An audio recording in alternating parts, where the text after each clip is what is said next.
प्यारे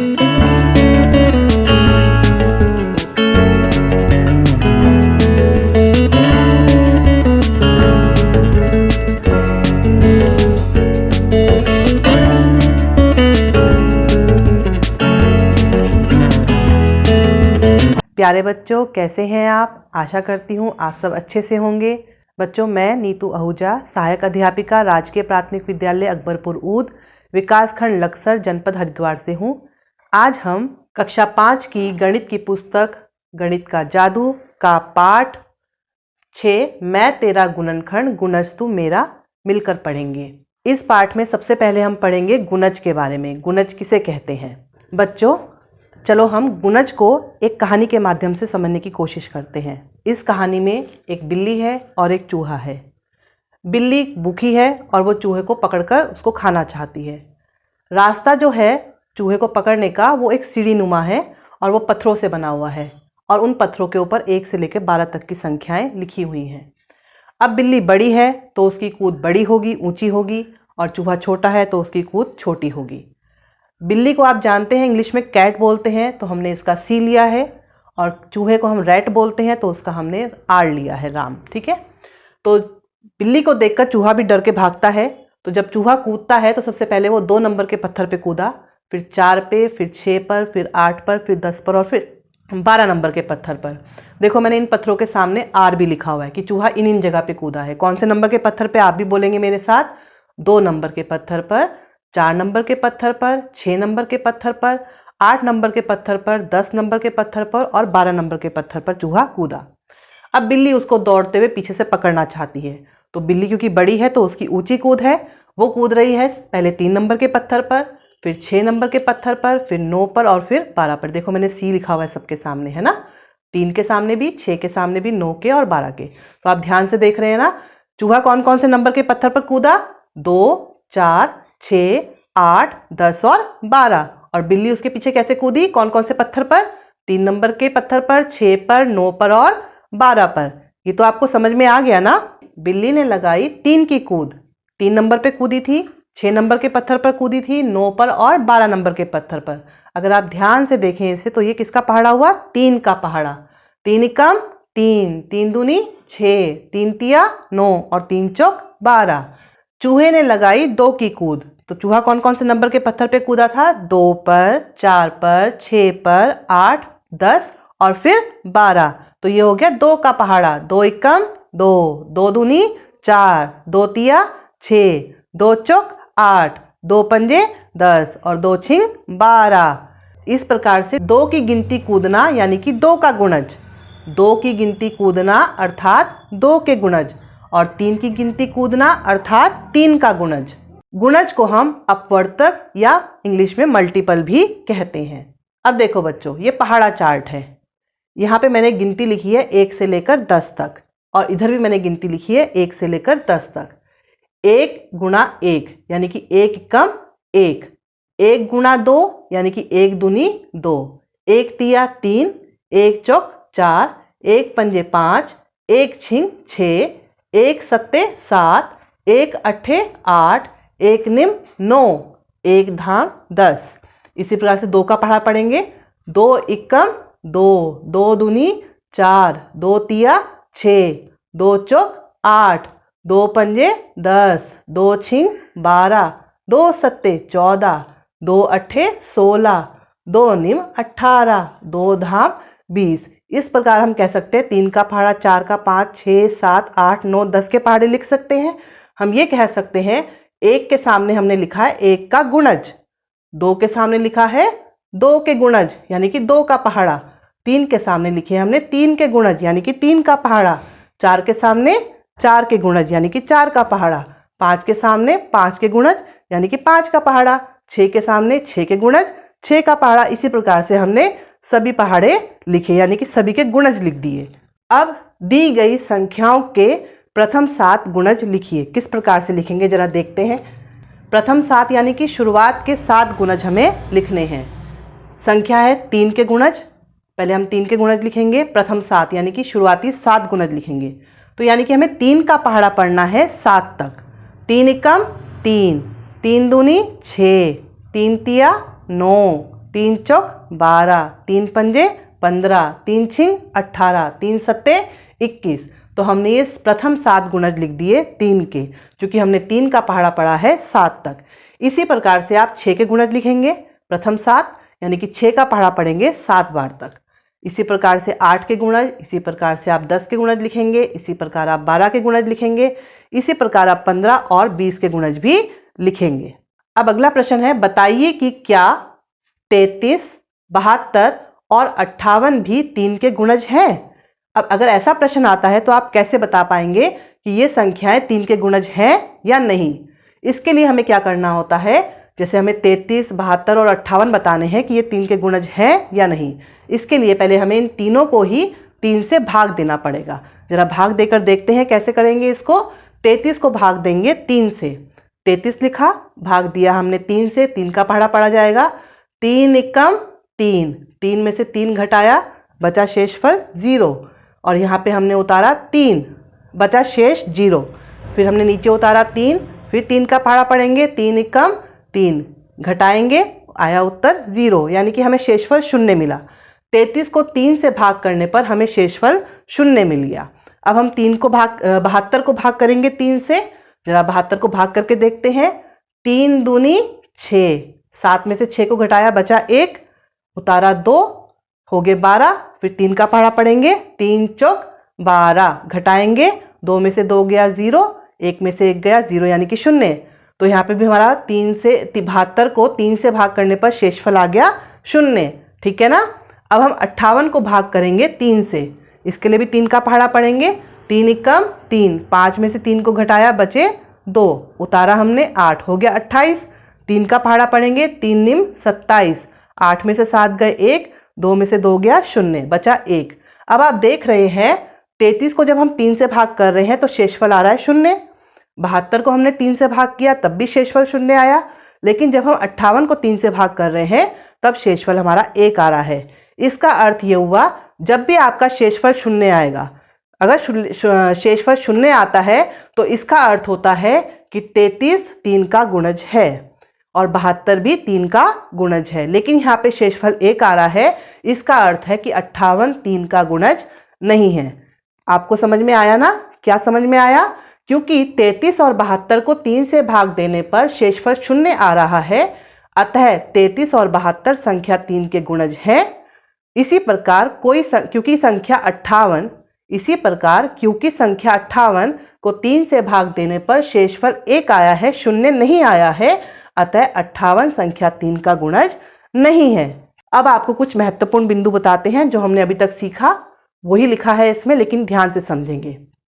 प्रत्येक संख्या 1 की गुणज है, क्योंकि 1 के पहाड़े में सभी संख्याएं आती हैं। आप 1 का पहाड़ा पढ़ के देखेंगे तो उसमें सभी संख्याएं आएंगी, जिसमें थोड़ा सा पढ़ के सुनाती हूँ। 1 एकम 1, 1 दूनी 2, 1 तिया 3, 1 चौक 4, सारी संख्या इसमें आ रही है ना। दूसरी बात, सबसे छोटा गुणज स्वयं वह संख्या ही होती है। अगर हम 1 का गुणज कह रहे हैं तो सबसे छोटा गुणज होगा उसका 1, 2 का सबसे छोटा गुणज 2 ही होगा, 3 का सबसे छोटा गुणज 3 ही होगा। समझ में आया ना आपको? किसी भी संख्या का सबसे बड़ा गुणज कोई नहीं होता। क्यों? क्योंकि संख्याएं अनंत होती हैं, संख्याएं आगे तक जाती हैं, इसीलिए उनके गुणज भी अनंत यानी कि बहुत सारे होते हैं। अब देखिए बच्चों, अभी हमने बिल्ली और चूहे की कहानी समझी थी ना। बिल्ली कौन कौन से पत्थर पे कूदी थी? 3 पर, 6 पर, 9 पर और 12 नंबर के पत्थर पर। और चूहा कौन से नंबर के पत्थर पर कूदा था? 2 पर, 4 पर, 6 पर, 8 पर, 10 पर और 12 पर। अब आप देख रहे हैं कि ऐसे कौन से पत्थर हैं जिसमें चूहा और बिल्ली और चूहा दोनों कूदे। तो आप देखो, जो लाल रंग से मैंने लिखे हैं, 6 नंबर के पत्थर पर बिल्ली भी कूदी थी और चूहा भी कूदा था। इसी प्रकार 12 नंबर के पत्थर पर भी बिल्ली कूदी थी और चूहा भी कूदा था। 3 के गुणज यानी कि 3 का पहाड़ा, 3, 6, 9, 12, जैसे कि आपको पता ही है, बिल्ली 3, 6, 9, 12 के पत्थर पर कूदी थी, यानी कि 3 के पहाड़ा बना ये और 3 के गुणज कहलाए। और चूहा जो है वो 2, 4, 6, 8, 10, 12 नंबर के पत्थर पे कूदा, यानी कि 2 के पहाड़े पे कूदा, तो ये 2 के गुणज हो गए। अब आप देख रहे हैं कि कौन सी ऐसी संख्याएं हैं, कौन से ऐसे पत्थर हैं जिसपे बिल्ली भी कूदी थी और चूहा। तो कौन कौन से पत्थर थे? 6 और 12 नंबर के पत्थर। यानी कि हम कह सकते हैं कि 6 3 के गुणज में भी आ रहा है और 6 2 के गुणज में भी आ रहा है। इसी प्रकार से 12 3 के गुणज में भी आ रहा है और 12 2 के गुणज में भी आ रहा है। हम कह सकते हैं कि 2 और 3 के समान गुणज, समान मतलब एक जैसे, ऐसे गुणज जो 2 के गुणज भी बन रहे हैं और 3 के गुणज भी हैं। तो कौन कौन संख्या है वो? 6 और 12, यानी कि 2 और 3 के समान गुणज हो गए 6 और 12। समापवर्तक, 2 या 2 से अधिक संख्याओं के समान गुणज उनके समापवर्तक कहलाते हैं, यानी कि समान गुणज को हम समापवर्तक कहते हैं। जैसे कि अभी आप देखिए 2, 4 और 5 ये 3 संख्याएं हैं, इनके समापवर्तक हमें बताने हैं। कैसे बताएंगे? पहले हम लिखेंगे 2 के गुणज, क्योंकि पहली संख्या 2 है ना, तो हम 2 के गुणज लिखेंगे, यानी कि 2 का पहाड़ा लिखेंगे। तो जरा लिखते हैं, आप बताइए। हाँ, 2, 4, 6, 8, 10, 12, 14, 16, 18 और 20। इसी प्रकार से आगे भी बढ़ सकते हैं। 4 के गुणज, 4 का पहाड़ा लिखेंगे। 4, 8, 12, 16, 20, 24, 28, 32 और आगे बढ़ेंगे इसी प्रकार से। 5 के गुणज के लिए 5 का पहाड़ा लिखेंगे।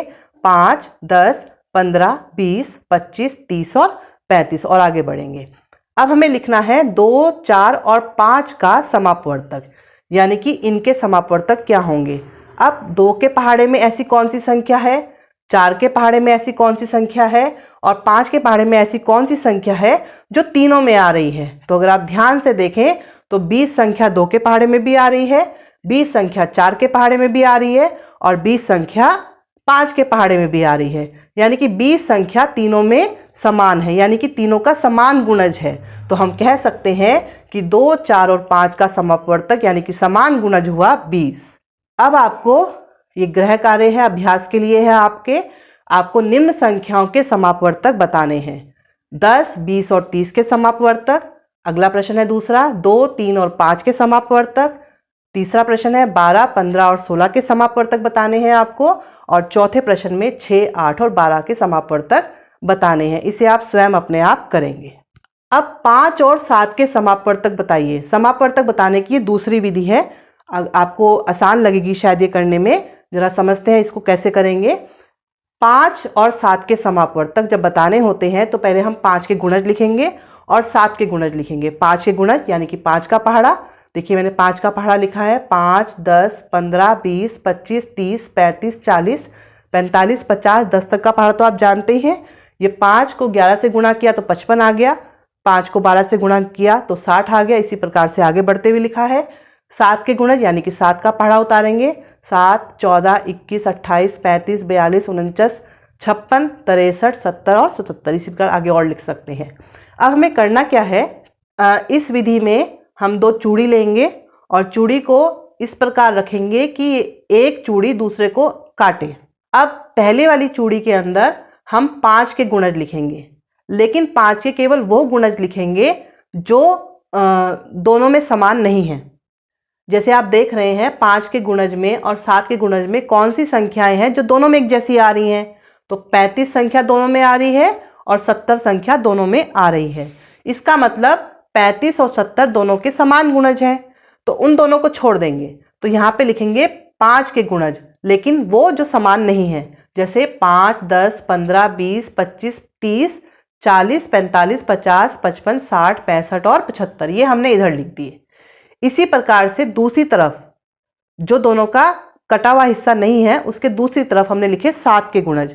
7 के भी वो गुणज लिखने हैं जो दोनों में समान नहीं है, जैसे कि 35 और 70 को छोड़ देना है।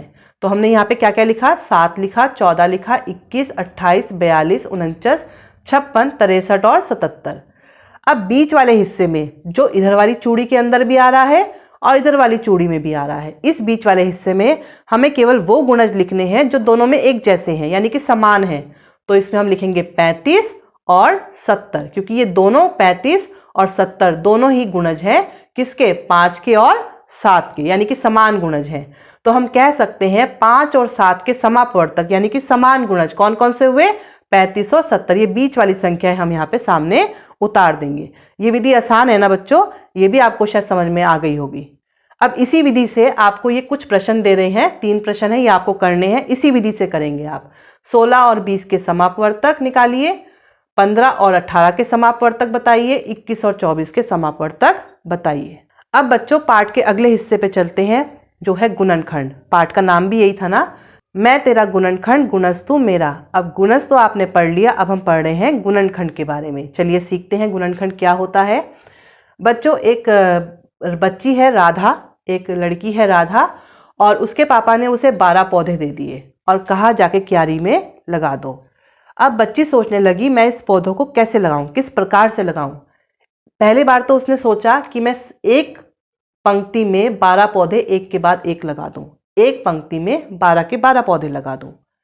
फिर उसने सोचा अगर मैं 2 पंक्तियों में 6-6 पौधे भी लगा सकती हूं, तो उसने सोचा चलो 2 पंक्ति में 6-6 पौधे लगाकर देखें तो कैसा लगेगा। उसने सोचा कि ऐसा भी तो कर सकती हूं कि 3 पंक्तियों में 4-4 पौधे लगा दूं, तो उसने 3 पंक्तियों में 4-4 पौधे लगाने की सोची। फिर उसने सोचा ऐसा भी तो हो सकता है कि 4 पंक्तियां हो जाएं और मैं उसमें 3-3 पौधे लगा दूं, तब भी मैं 12 पौधे लगा पाऊंगी।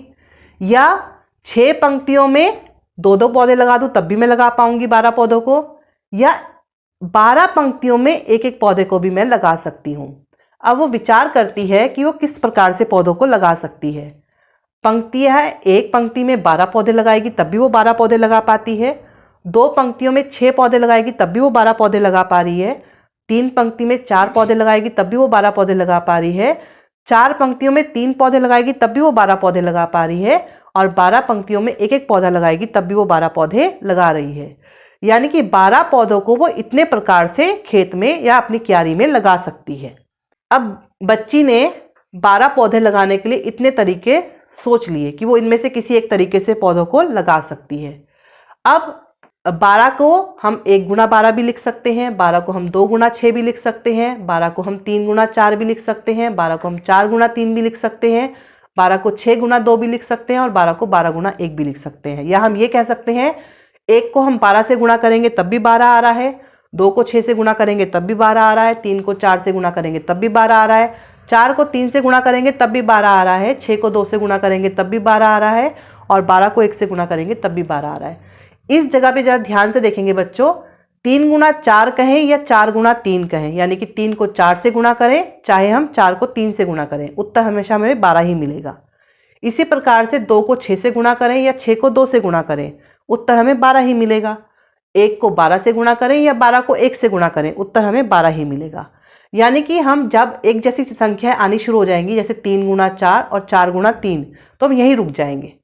तो हम कह सकते हैं कि 12 के गुणनखंड क्या हुए, 1 2 3, 3 के बाद नीचे नहीं जाएंगे क्योंकि 4 इसके साथ लिखा हुआ है, नीचे जाएंगे तब भी 4 है, इधर जाएंगे तब भी 4 है, तो ये दोनों संख्याएं समान आ रही है ना, इसलिए नीचे नहीं जाना है, इसके साथ इधर चलना है।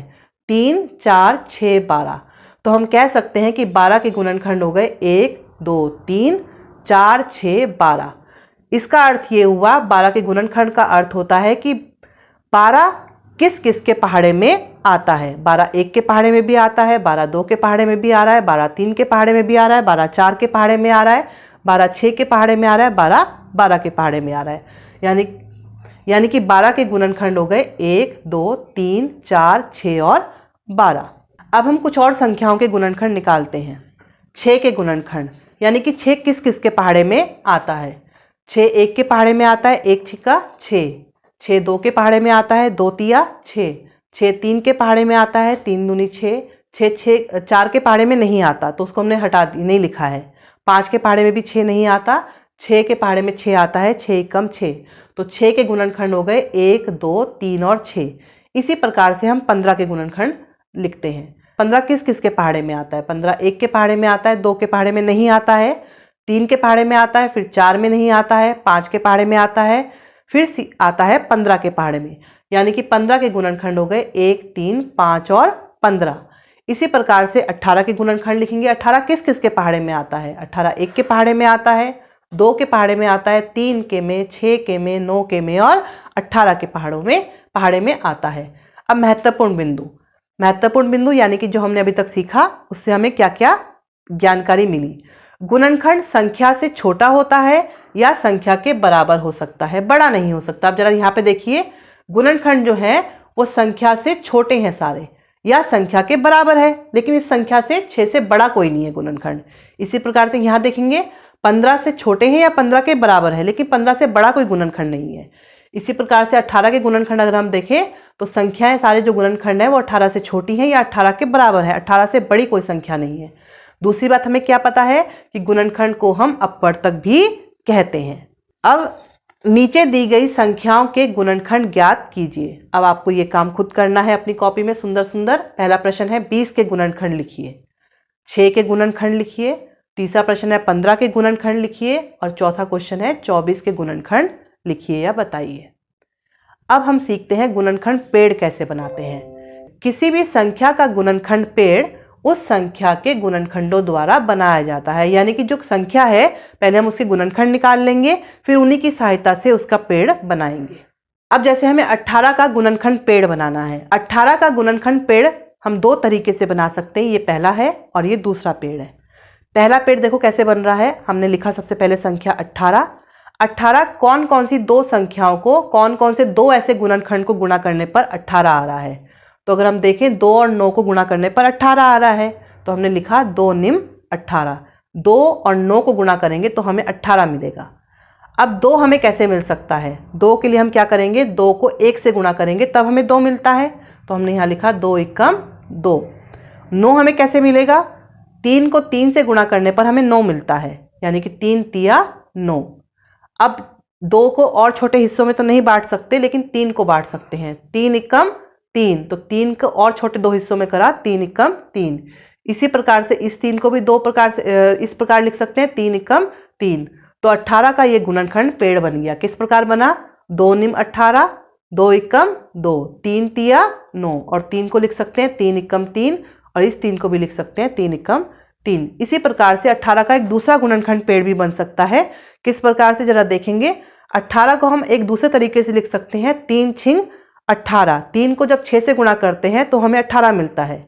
अब 3 को हम और किस प्रकार लिख सकते हैं, 3 एकम 3 के रूप में लिख सकते हैं। और 6 को हम किस प्रकार लिख सकते हैं, 3 दूनी 6 के रूप में लिख सकते हैं। और फिर हम 3 को किस प्रकार लिखेंगे, 3 एकम 3 के रूप में, और 2 को 2 एकम 2। तो 18 के दो गुणनखंड पेड़ बन गए, एक ये वाला और दूसरा ये वाला। इसी प्रकार से आप कुछ और गुणनखंड पेड़ों को बनाएंगे। निम्नलिखित संख्याओं के गुणनखंड पेड़ बनाइए। 15 के गुणनखंड पेड़ बनाने की कोशिश करेंगे आप। 12 के, 24 के, 30 के और 36 के गुणनखंड पेड़ आप स्वयं बनाएंगे। धन्यवाद।